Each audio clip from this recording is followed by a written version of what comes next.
रणभूमीवर शत्रूच्या हजारोंच्या सैन्यासमोर उभं राहणं ही सहज गोष्ट नव्हती, पण त्यापेक्षाही कठीण गोष्ट होती स्वतःच्या मनाला जिंकणं. शिवाजी महाराजांनी हे फार लवकर ओळखलं. तेव्हा वय होतं अवघं 14 वर्ष, पण स्वप्न मात्र प्रचंड मोठं, स्वराज्याचं. एक संधीच्या वेळी त्यांना सांगितलं गेलं, तुम्हाला जर लोकांचं नेतृत्व करायचं असेल तर आधी स्वतःला शिस्त लावायला हवी. मग काय, महाराजांनी स्वतःच्या जीवनात कठोर शिस्त आणली. सकाळपासून व्यायाम, युद्धकला, ग्रंथवाचन, राजकारणाचे धडे ते स्वतःला घडवत होते. कारण त्यांना माहीत होतं, जेवढं तुमचं अंतःकरण मजबूत तेवढं तुमचं नेतृत्व प्रभावी. आज ज्या शिवरायांनी हजारो मावळ्यांना एकत्र केलं, ते मावळे आधी शिवाजी नावाच्या तरुणाच्या आत्मशिस्तेवर विश्वास ठेवून पुढे आले होते. नेतृत्व म्हणजे फक्त आज्ञा देणं नाही, ते असतं स्वतःचा आदर्श जगणं.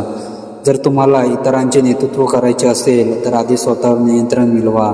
शिवाजी महाराजांसारखं स्वतःचं मन, शरीर आणि ध्येय शिस्तीत आणा, तेव्हाच लोक तुमच्या मागे चालतील.